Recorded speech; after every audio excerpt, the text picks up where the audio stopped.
Специалисты из Института экологии Российского университета дружбы народов имени Патриса Лумумбы в тесном сотрудничестве с Московским техническим университетом связи и информатики МТУСИ провели углубленное исследование, посвященное оценке безопасности картофеля, который возделывается на плодородных землях Калужской области.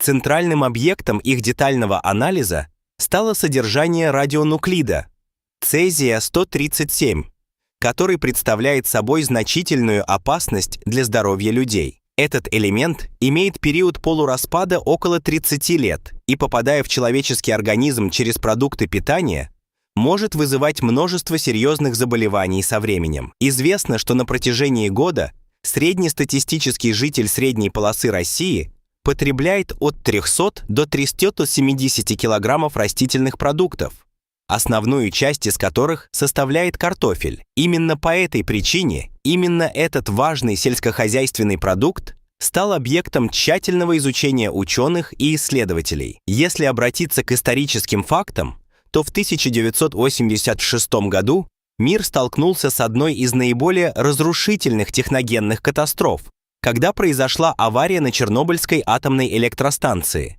Этот трагический инцидент стал причиной масштабного радиоактивного загрязнения, охватившего не только территорию Украины, но и многочисленные регионы Европы, включая обширные территории России. Особенно пострадала Калужская область, где картофелеводство играет значительную роль в обеспечении продовольственной безопасности региона. Согласно действующему законодательству, российские территории, претерпевшие радиационное загрязнение, классифицируются на 4 зоны, исходя из уровня радиоактивной опасности. Степень загрязнения почвы определяется в единицах активности, таких как Кюри, Ки, и перечень населенных пунктов, входящих в эти зоны, а также их границы подлежат пересмотру не реже 1 раза в 5 лет. Эти меры мониторинга и управления обладают критически важным значением для оценки безопасности продуктов питания. На данный момент прошло более 30 лет с момента катастрофы, и исследователи с удовлетворением отмечают, что за это время естественные процессы распада радионуклидов, а также мероприятия, направленные на защиту населенных пунктов, существенно снизили уровень радиационного фона в Калужской области. Тем не менее, вопрос о загрязнении продуктов питания, особенно картофеля, которому местные жители придают особое значение, остается крайне актуальным и требует постоянного контроля. Для выполнения своей работы ученые использовали современную отечественную установку МКС-0НА «Мультирад», оборудованную гамма-спектрометрическим трактом «Мультирад-гамма», блок детектирования БДКС 6301. Это высокотехнологичное оборудование располагается в лаборатории кафедры экология МТУСИ, радиационная безопасность и информационная экология. Благодаря использованию этого современного гамма-спектрометрического оборудования ученым удалось провести высокоточные и глубокие измерения уровня содержания цезия-137 в образцах картофеля, собранных в подсобных хозяйствах таких районов, как Козельский, Ульяновский, Дубровский и Думиничский на территории Калужской области. В процессе исследований была соблюдена строгая методология. На первом этапе клубни картофеля обрабатывались с целью очистки от почвы. Затем они были измельчены и помещены в 1,0-литровый сосуд Маринелли для проведения анализа.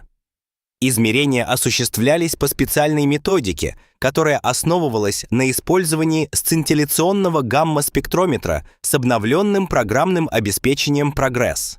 В соответствии с полученными результатами, содержание цезия-137 в почве варьировалось от 0,2 до 10 ки-2, в то время как уровень этого радионуклида в самом картофеле оказался ниже 5 пи БК/КГ. Эти показатели полностью соответствуют строгим требованиям санитарного законодательства Российской Федерации. Как сообщила Виктория Ерофеева, кандидат биологических наук, доцент и заведующая кафедрой экология факультета КИИБ МТУСИ, результаты исследования явно показывают, что уровень радионуклидов в исследованных образцах картофеля находится в безопасных пределах. Завораживающим фактом является то, что результаты исследования продемонстрировали, что содержание цезия-137 в картофеле, растущем в подсобных хозяйствах Козельского, Ульяновского, Дубровского и Думинического районов, значительно ниже допустимого уровня. Примечательно, что наивысшая концентрация цезия была обнаружена в Дунинском районе, поскольку этот район находится ближе к зоне, пострадавшей от Чернобыля.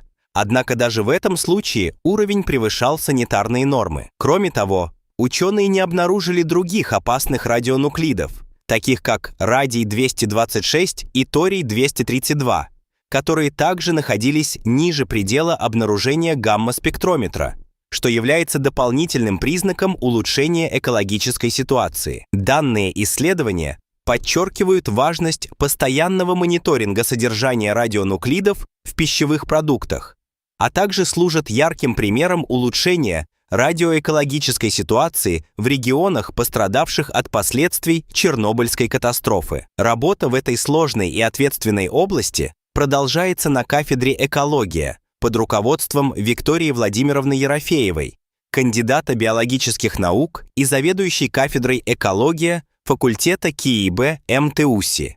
В рамках научно-исследовательской работы «Радиационная безопасность пищевых продуктов растительного и животного происхождения» учеными продолжают реализовываться разнообразные научные проекты, в которых активно используется установка МКС-01А «Мультирад», обладающая альфа-радиометрическим, бета- и гамма-спектрометрическим трактами.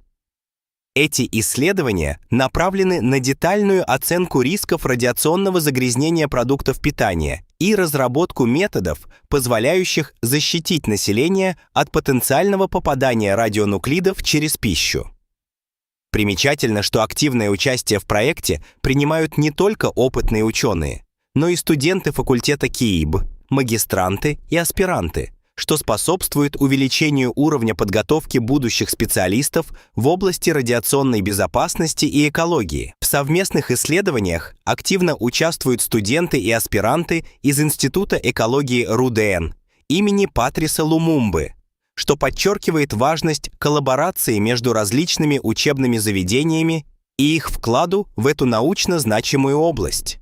Эти усилия не только способствуют защите здоровья граждан, но и создают прочную и безопасную продовольственную систему, что особенно важно для будущих поколений, проживающих на этих территориях.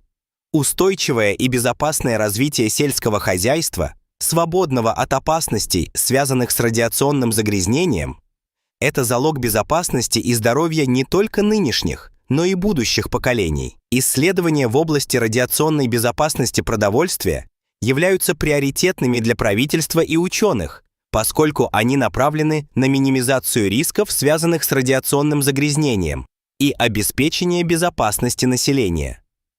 Решение этих проблем требует тесного сотрудничества между государственными органами, научными учреждениями и предприятиями агропромышленного комплекса.